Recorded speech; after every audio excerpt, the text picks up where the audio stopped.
एक समय की बात है। एक गांव में एक छोटा सा परिवार रहता था, जिसमें प्रतीक अपने माता पिता की इकलौती संतान था। एक दिन प्रतीक ने 5वीं कक्षा की परीक्षा में 90% अंक प्राप्त किए।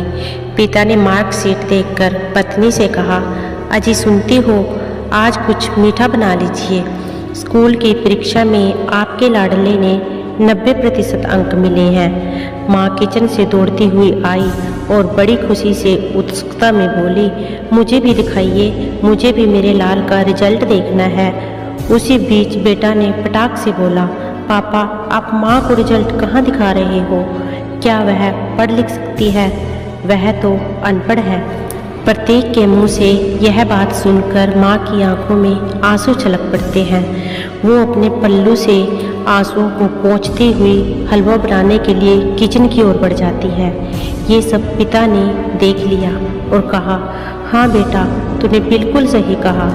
जब हमारी शादी हुई थी और जब तू अपनी माँ के गर्भ में था तो तुम्हारी माँ को दूध बिल्कुल भी पसंद नहीं था, पर उसने तुझे स्वस्थ बनाने के लिए ना चाहते हुए भी हर 9 महीने तक दूध पिया, क्योंकि वो अनपढ़ है ना।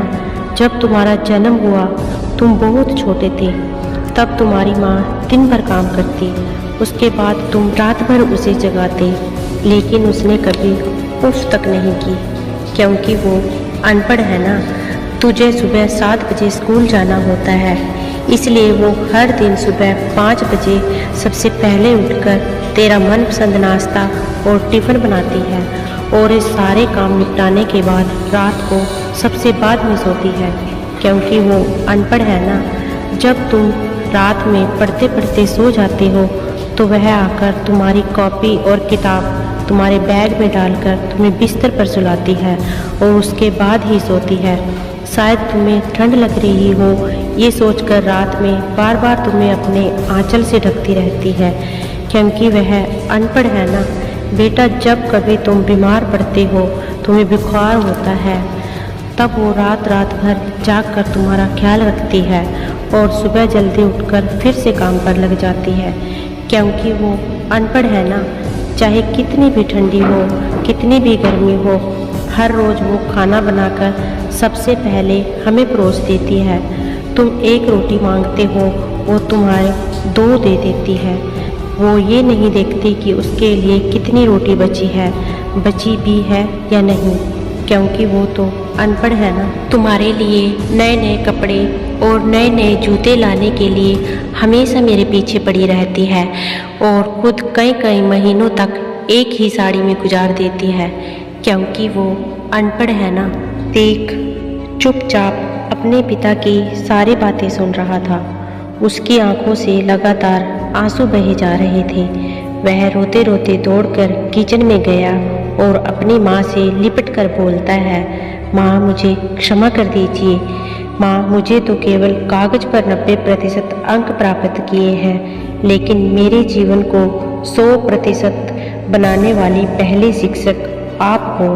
माँ, मैं आज भी अशिक्षित हूँ और आपके पास PhD से भी उच्च डिग्री है, क्योंकि आज मैं अपनी माँ के अंदर छुपे हुए डॉक्टर, शिक्षक, वकील और सैफ, इन सभी के दर्शन कर लिए हैं। माँ, मुझे क्षमा कर दीजिए। इस तरह दोस्तों, हमें इस कहानी से यह सीख मिलती है कि अपने बच्चों को शिक्षा और ज्ञान देने की जो समझ माँ बाप के पास होती है, वह दुनिया के किसी भी स्कूल में नहीं मिल सकती। इसलिए हमें अपने माँ बाप का हमेशा आदर करना चाहिए। दोस्तों, समय करवट बदलता है और कुछ साल बाद ही प्रतीक की माँ का देहांत हो जाता है।